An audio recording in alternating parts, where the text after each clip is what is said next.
सबके बीच में एगो पारंपरिक निर्गुण बा। हमरा आशा न पूर्ण विश्वास बा जे आप लोग के जरूर पसंद आए।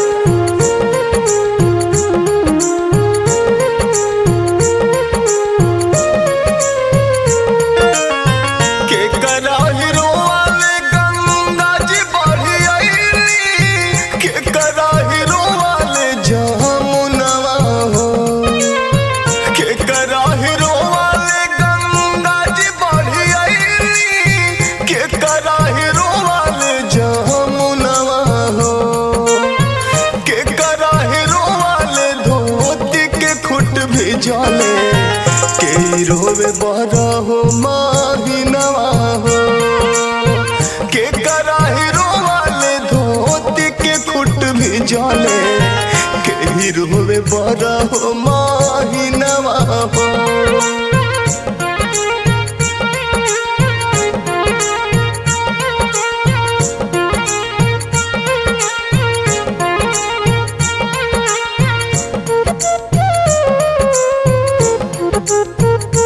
तो बड़ा ही सुंदर भाव में लिखल गईल बा भैया।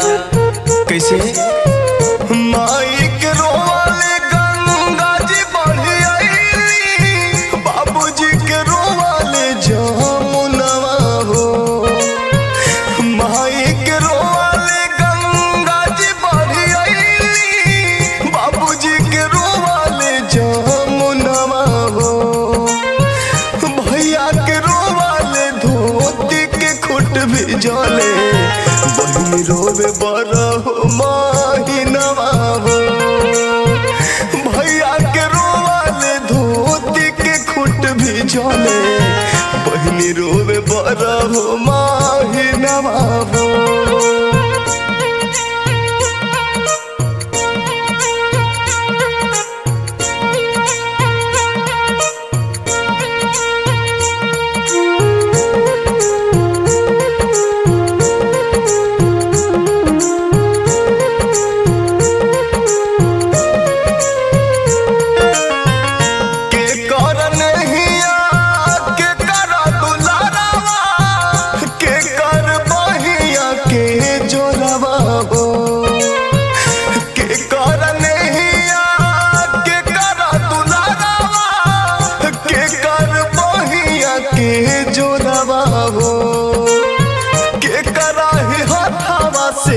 छूटे कलैया के करा से छूटेला सिंघोरवा हो।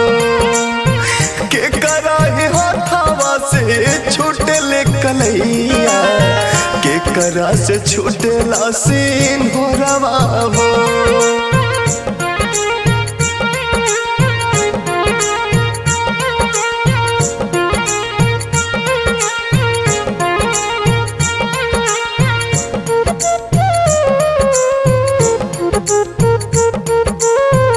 कवि जी की कलम से बड़ा ही सुंदर जवाब बा भैया हो। माई के नहीं आया बाबू के दुलारावा, भैया के बहिया के जोरवा हो। माई के नहीं आया बाबू के दुलारावा, भैया के बहिया के जोरवा हो। बहिनी के हाथावा से छूटे कलैया, मेहरी से छूटेला सिंघोरवा हो। बहिनी के हाथावा से छूटे कलैया, मेहरी से छूटेला सिंघोरवा हो।